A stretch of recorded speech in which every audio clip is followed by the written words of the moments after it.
Hi, I'm Elaine Harding. Welcome to my blog at stampwithelaine.com. Today's project is an interactive Easter card. You can pull it out like that and it will flip. To make this card I'm using the Hey Birthday Chick bundle, which has the dies to match, and they're called Birthday Chick dies. And these are the dies we'll be using: the fence, the streamer and the little chick. You'll need some adhesive sheets if you don't want to get sticky fingers. I've stuck this on the back of cardstock before die cutting the elements I needed. So these have already been pre-die cut to save time. I've got 3 of the little chicks, a streamer in the bumblebee cardstock, and 1 in cinnamon cider, and also the fence. Now the die for this fence is fabulous because it embosses it at the same time, and this is the effect it gets, so it looks like wood grain. For my Easter greetings I use the Wish for Everything stamp set, which is a 2-part stamp set. There are so many sentiments that they have to put it in 2 cases. So I've got Happy Easter and also the inside of the card, where is it? Sending Easter wishes to someone very sweet. The inks I'm using are Tuxedo Black Memento ink, Bumblebee Cinnamon Cider from the 2020 to 2022 in colour collection, and Balmy Blue and Calypso Coral. In addition, I'm going to be using the So Saffron blend combos, crumb cake combos, pool party combos, and from the Stamp and Write markers in the Regals collection, Real Red and Pumpkin Pie. And also the 2020 to 2022 in colour ribbon in Bumblebee. The card base is in Bumblebee. This has been cut at 8 1/4 by 5 7/8 inches, which is half an A4 sheet in Europe, which measures 21 centimetres by 14.85. Cinnamon cider layer to go on top of that card front, and this measures 5 5/8 by 3 7/8 in metric. That's 14.3 by 9.8. Then there's this designer series paper, which is the in colour one, and the 6 by 6 inch sheets. This is the pattern that I'm using in Bumblebee. So let's glue that down so I don't lose the pieces. Basic white, that's been cut at 5 1/2 by 3 3/4, and that's good to go inside. Now we need to create the pocket for this card to hold the pull and push mechanism, and this measures 4 1/2 by 7 1/2. In metric that's 11.4 by 19.1 centimetres. With the long side at the top you score at 3 1/4 inches. On the scoreboard it's 3 1/4 inches, but on the trimmer in metric it's 8.2 centimetres. Then you rotate the cardstock a 1/4 turn so that the short side is on the top, and you score at 1/2 inch on each side.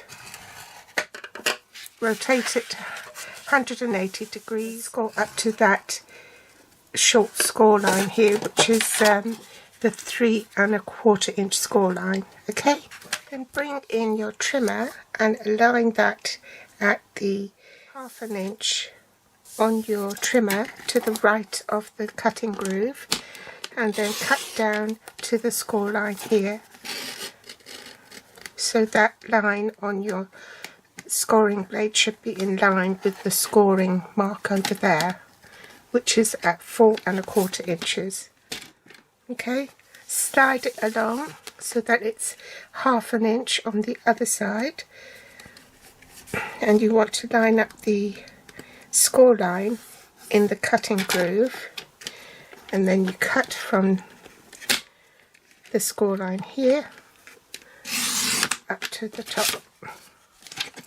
Then miter the edges and cut that off.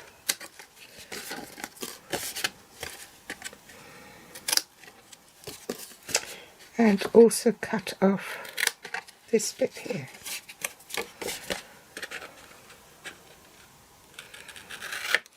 So burnish the score lines,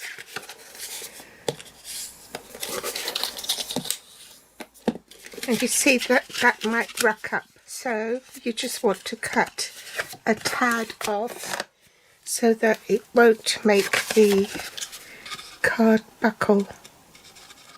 Just trim off a tiny sliver.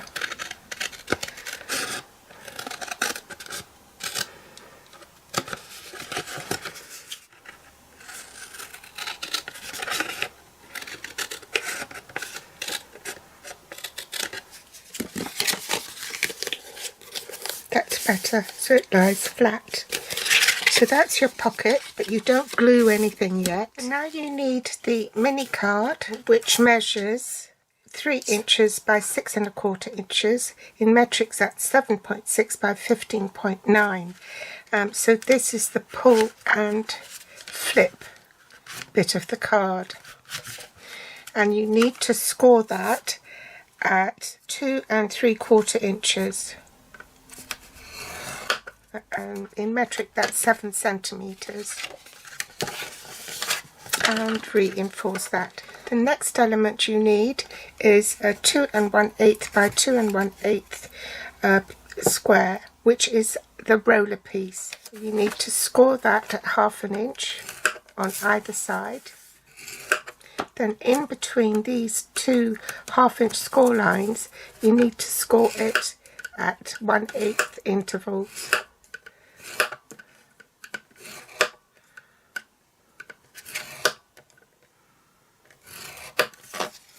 Okay, I missed one. You want to break up the fibres in between these two lines. So what I do is I just put my bone folder there and run it through a couple of times, like that. Turn it upside down, and you want to put tear and tape on the back. And I'm going to take that off and put another layer.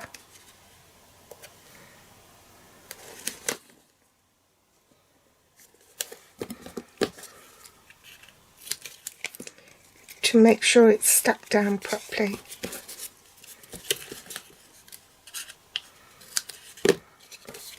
You want to stick it shy of the score line, not on the score line.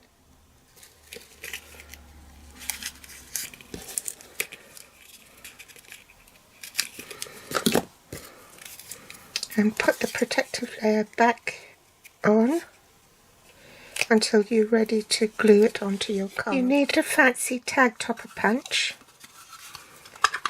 This has been cut into 2 inches, and insert that and punch out the top. I'm going to put tear and tape there.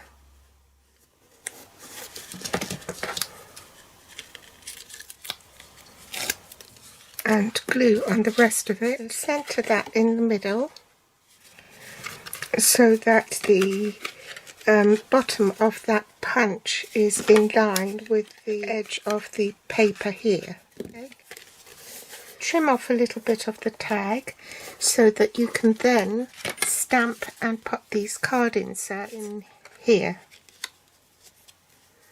And these measure 2 3/4 inches by 3 inches, which is 7 by 7.6 centimeters, and this one is 2 1/2 by 2 3/4 inches, that's 6.4 by 7 centimeters. I'm going to be stamping these images and things beforehand. It's just to save a bit of time, because otherwise the video will be very long. Before we assemble the card and the pocket for the front, I'm just going to tackle the inside of the card. Let's put some glue on here, on the sentiment. Oops. I've done it this way because I couldn't guarantee that I would stamp it straight. Ink up the mama hen.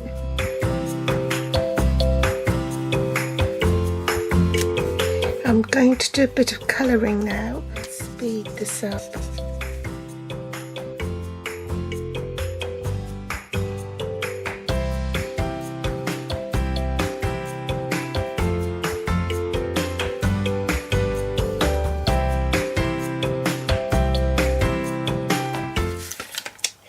Having coloured that, I'm going to glue this to the inside of my card.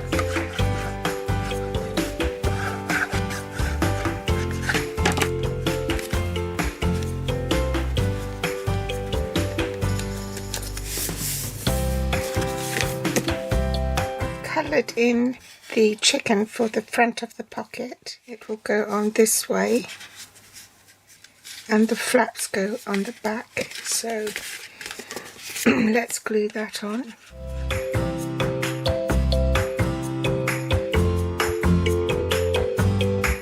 Next I'm going to glue the streamer on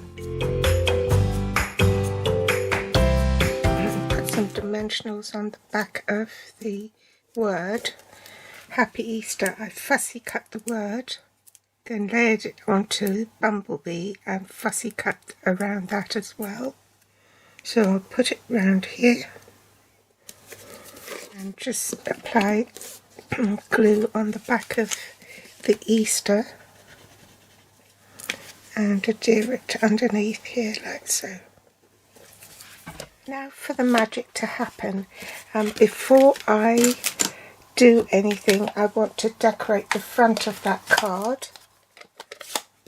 So I'm just going to pop off a bit of that and blend it onto the front of that card. Now we want to assemble this, attach this side, so let's take that off. In the centre of the fold on the pull and pop piece. Okay, and we want to bend that back and offer that up in the middle, bend this back, take that off,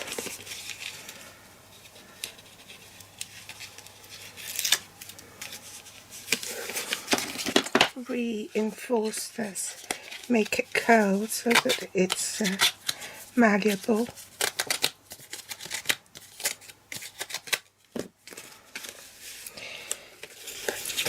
And pull that down. That's a fold. And we want to align that with the edge of the top of the pocket here so that it doesn't show. Okay? And then this is exposed, so now we can glue it down. Now you can glue the back of the pocket together.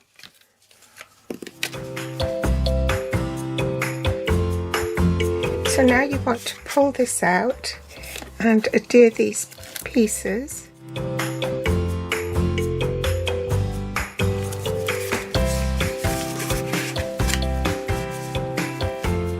And now you can set the seam, remove the backing paper from the adhesive sheet, pop that in there, grab the crumb cake marker and just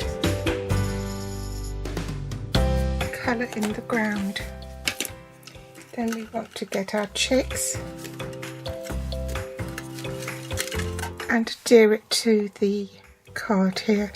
I've deliberately positioned it so that the hole where the eye is will be against the fence. Then it looks as though they've got eyeballs then and not just a blank piece.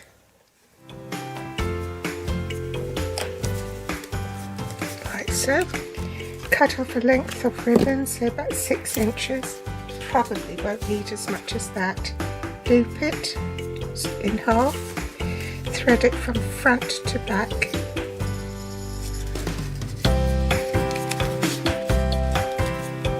And that will prompt people to pull at that tag. Now, it won't stay there, so you might need a glue dot to prevent it from unravelling. So let's loosen that and stick a glue dot underneath. Pull that tight, like so, and that off. Bring back the card base, and then you can apply adhesive to the edges and make sure it's stuck down properly, because it's an interactive card, so you don't want it coming unravelled.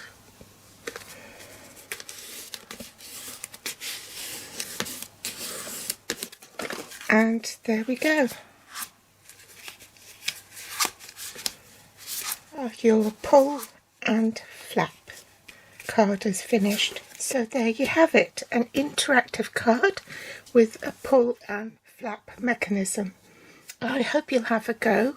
It's not as difficult as it looks, and all the supplies I use are below this video in the show more section. You can find me on Facebook, Pinterest or Instagram. Thanks for watching. Bye.